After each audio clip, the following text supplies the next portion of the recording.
All right, friends, this video is going to be all about compensation with subtraction. So compensation is a strategy that we can use to subtract two numbers and make it a little easier for ourselves.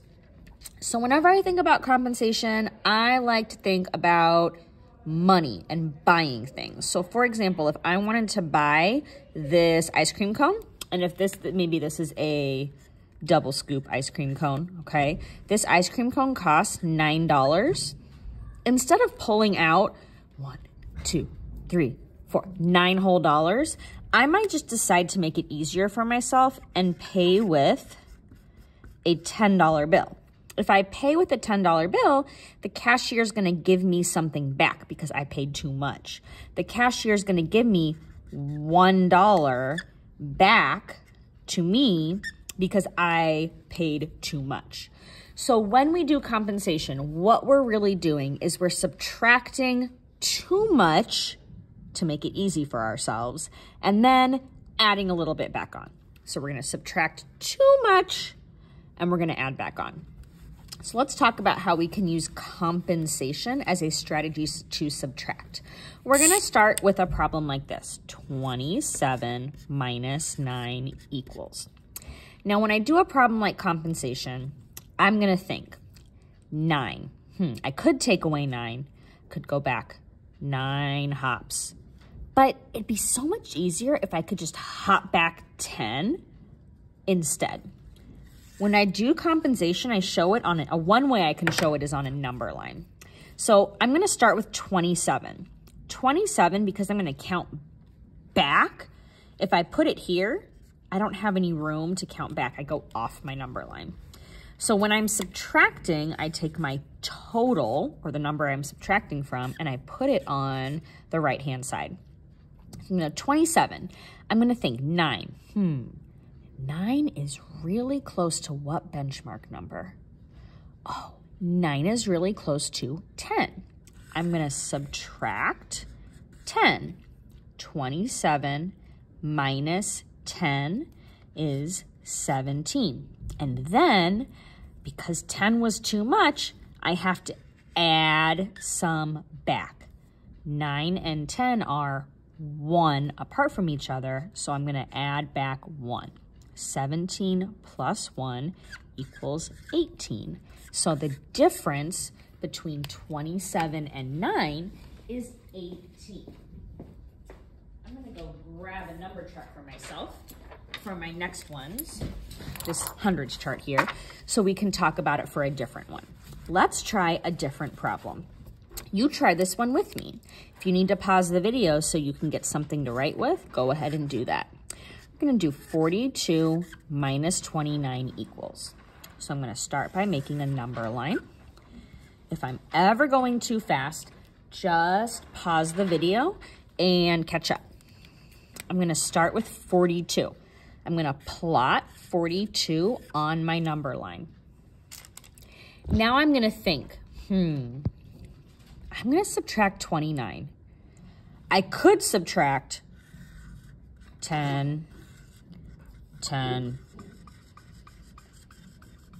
9, a bunch, 3, 4, 5, 6, 7, 8, 9. I could do that, but my goodness, that's a lot of hops and that's a lot of steps. I wonder if there's some way I can make it easier for myself. Let me get out my number line, my number grid here. I'm going to find 29. Here it is. What benchmark number is 29 really close to? Ooh, 29 is really close to 30. In fact, it's only 1 hop away from 30. So instead of subtracting 29, I'm going to subtract 30. If thinking about subtracting 30 feels too challenging for you right now, you could instead think about subtracting 10s. 30 has 3 10s, so I could subtract 10, 10, 10. 42 minus 10 is 32.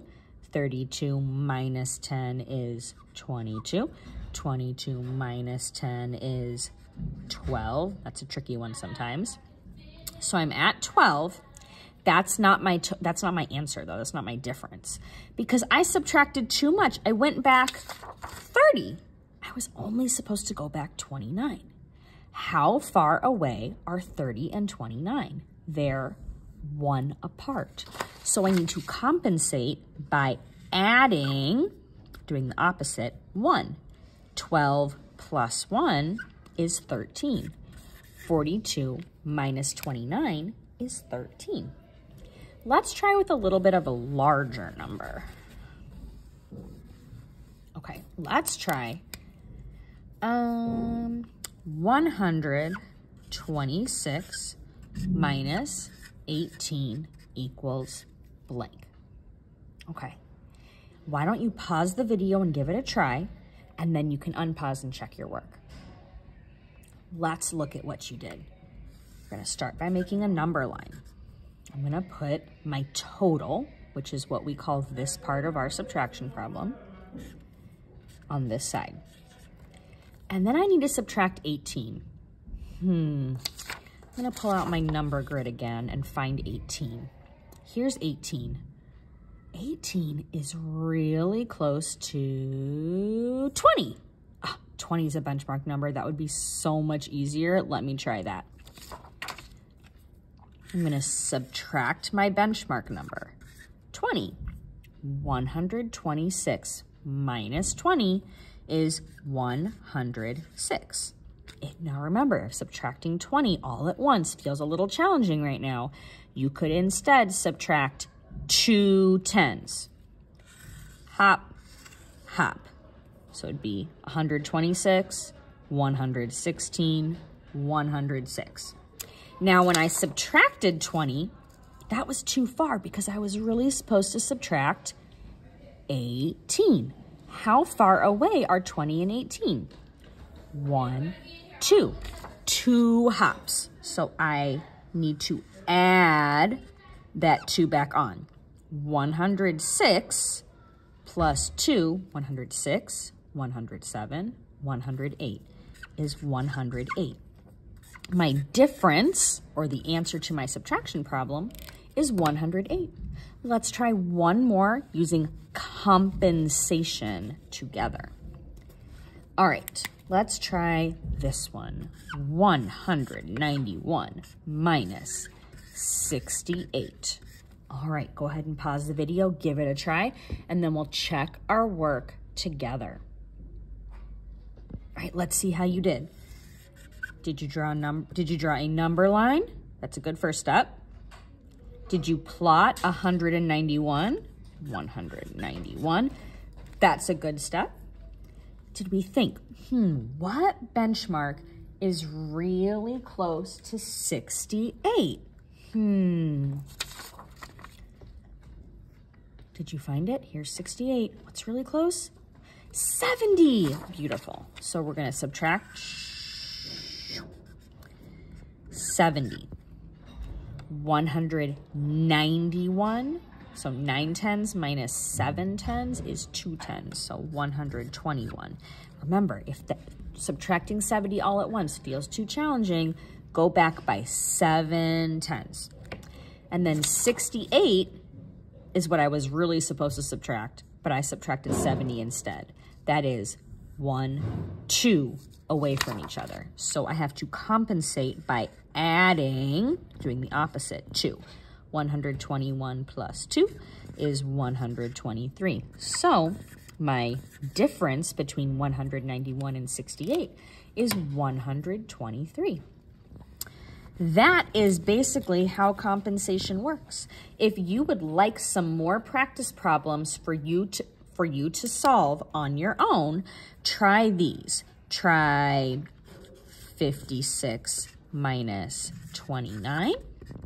Try 135 minus, let's try 49. That would be a super challenge if you want to try that one. Try 135 minus 18. So give those a try and see how you do with our wonderful strategy of compensation.